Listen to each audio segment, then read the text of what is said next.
അച്ചുവിൻ്റെ അമ്മയിൽ ഇങ്ങനൊരു ലല്ലബി ടച്ചുള്ള പാട്ടാണ്. പലതരം ട്യൂണുകൾ അദ്ദേഹം ഇട്ടു. ഞാൻ ഒരിക്കലും ചെയ്യാൻ പാടില്ലാത്ത, പറയാൻ പാടില്ലാത്തൊരു വാചകം ഞാൻ അദ്ദേഹത്തിൻ്റെ അടുത്ത് പറഞ്ഞു. ഇതൊക്കെ നന്നായിട്ടുണ്ട്. എനിക്ക് കിഴക്ക് വാസിലയിൽ എന്നുള്ള സിനിമയിലെ സാറിൻ്റെ പച്ചമലപ്പൂവ് എന്നുള്ള പാട്ടില്ലേ, അതിൻ്റെ ഒരു ഈണം അല്ലെങ്കിൽ അതിൻ്റെ ഒരു ചായ ഫീൽ ചെയ്യുന്നൊരു പാട്ട് കിട്ടിയാൽ തിരക്കില്ല. കാരണം അത് അത്രയും നമുക്ക് എപ്പോൾ കേട്ടാലും രസം തോന്നുന്ന പാട്ടാണ്. അപ്പോൾ പുള്ളി ചിരിച്ചു.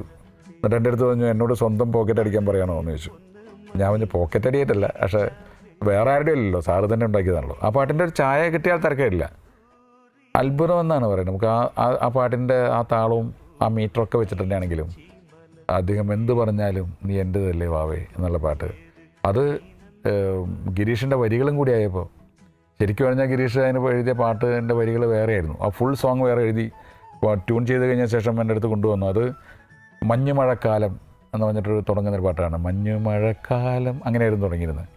അപ്പോൾ ഞാൻ ഗിരീഷിൻ്റെ അടുത്ത് പറഞ്ഞു, നമുക്കിതിൽ മഞ്ഞും മഴയൊന്നും വേണ്ട, നമുക്ക് സ്ട്രെയിറ്റ് ആയിട്ട്, അല്ല അച്ചുവിൻ്റെ അമ്മയുടെ വനജ ഒരു കളങ്കമില്ലാത്ത കഥാപാത്രമാണ്.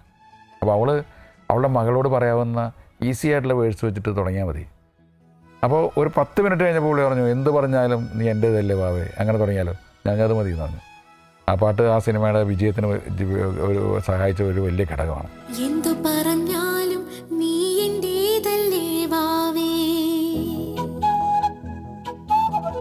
നിന്നു പിണങ്ങാതെ ഒന്നുകൂടി പോരൂ പൂവേ, മാനത്തെ കൂട്ടി മഞ്ഞുമൈനയുറങ്ങിയില്ലേ, താരാട്ടും പാട്ടിൽ മണിത്തത്തയുറങ്ങിയില്ലേ, പിന്നെയും നീ എൻ്റെ നെഞ്ചിൽ ചാരും ചില്ലിൻ വാതിലിൽ എൻ്റെ മുട്ടിയില, എന്തു പറഞ്ഞാലും നീ എൻ്റേതല്ലേ വാവേ, നിന്നു പിണങ്ങാതെ ഒന്നുകൂടി പോരൂ പൂവേ.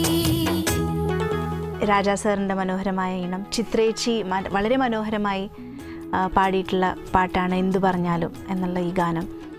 പിന്നെ ശ്രീ ഗിരീഷ് പുത്തഞ്ചേരിയാണ് എൻ്റെ ഗാനരചന. ശരിക്കും കവിതകൾ കൊണ്ടും കാൽപ്പനികത കൊണ്ടും മലയാളികളെ എന്നും വിസ്മയിപ്പിച്ചിട്ടുള്ള ഒരു ലിറിക് റൈറ്ററാണ് അദ്ദേഹം. പിന്നെ ഈ പാട്ട് എൻ്റെ ഏറ്റവും വലിയൊരു പ്ലസ്, ഇത് ഒരിക്കലെങ്കിലും പാടാത്ത ഒരു അമ്മ കേരളത്തിലുണ്ടാവുമെന്ന് എനിക്ക് തോന്നുന്നില്ല. എന്നും വെയിൽ നാളം വന്നു കണ്ണിൽ തൊട്ടാലും എന്നെ കണി കണ്ടേ മണിമുത്തേ മുത്തുണരൂ, എന്നും വെയിൽ നാളം വന്നു കണ്ണിൽ തൊട്ടാലും എന്നെ കണി കണ്ടേ മണിമുത്തേ മുത്തുണരൂ, തുമ്പ കൊണ്ടു തോണി തുമ്പി കൊണ്ടൊരാന കണ്ണെടുത്തിനെന്നും കാണാ കണ്ണാടി, തുമ്പ കൊണ്ടു തോണി തുമ്പി കൊണ്ടൊരാന കണ്ണെടുത്തിനെന്നും കാണാ കണ്ണാടി, വിളിച്ചുണർത്താൻ കൊതിച്ചു വന്നു തൈമണിക്കാറ്റ്, ഇടനെഞ്ചിലെ തൊട്ടിലിലെ താരാട്ടുപാട്ട്, എന്തു പറഞ്ഞാലും നീ എൻ്റേതല്ലേ വാവേ, നിന്നു പിണങ്ങാതെ ഒന്നുകൂടി പോരൂ പൂവേ. രസതന്ത്രം എന്നുള്ള സിനിമ പല കാരണം കൊണ്ടും എനിക്ക് വളരെ പ്രിയപ്പെട്ടാണ്.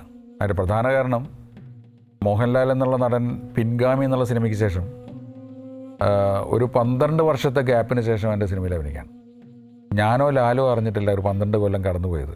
പിൻഗാമി എന്നുള്ള സിനിമ കഴിഞ്ഞതിന് ശേഷം ഞാൻ വേറെ കുറേ പടങ്ങൾ ചെയ്തു, ലാലും വേറെ കുറേ പടങ്ങൾ ചെയ്തു. കുറേ നാളുകൾക്ക് ശേഷമാണ് എൻ്റെ അടുത്ത് ഇന്നസെൻ്റാണ് ചോദിക്കുന്നത്, എന്താണ് സത്യൻ്റെ സിനിമയിൽ ലാലിനെ കാണാത്തത്. അപ്പോൾ ഈ 12 കൊല്ലം ഞങ്ങൾ തമ്മിലൊരു ഗ്യാപ്പ് ഉണ്ടായിരുന്നു എന്നുള്ളത് ഞാൻ ഓർത്തിട്ടില്ല, ലാലും ഓർത്തിട്ടില്ല.